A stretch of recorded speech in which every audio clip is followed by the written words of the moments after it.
Pane mashoko akatendera pasocial media yesterday patoona kuti maZANU-PF loyalist vakaita sena Honorable Zivo they started circulating pasocial media nhau dzekufa kwatingati kupoisoniwa kwa Sengizo Tshabangu anozikanwa kunzi is a fake senator. Panguva inoi toona kuti social media yozara nekufara after vanzwa nhau yekufa kwa Sengizo Tshabangu. Usatapinda masvika mudanyi kwa panguva ino robo subscribe or like on the bell icon.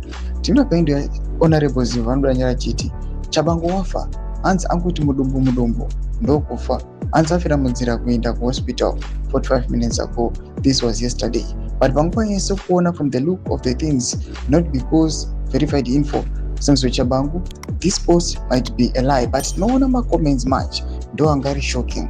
Vanhu vanopinda vachireply vachiti shuwa here dai zvadaro amana tikapembere.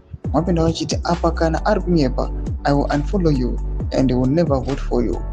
Mwanopinda vachimutuka nemamwe mashoko asikaitaure panapa. Mwapinda vachiti wanzai pepa pamunosunga chamba mukuru. Mwanopinda vachiti anonoka afa dai afa 47 minutes ago.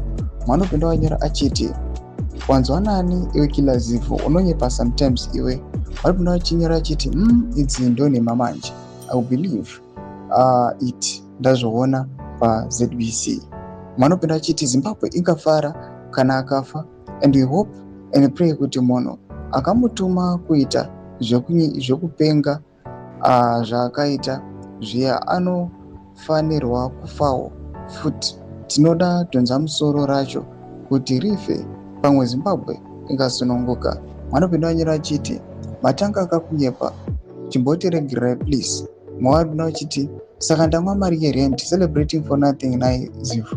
Mwanopinda vachiti muri kuti kudiko vaZivo muchaviga munhu ari mupenyu. Madevelopments anoda panguva tinoona kuti vanhu they can't wait for the death yaSengizo Tshabangu. This was just a joke yaitwa naHonorable Zivo, but on social media yanga yopembera kuti mukomana uya anonoka afa. Pinda comment section medu zofungura muri kudi pamusoro pechitiko ichi.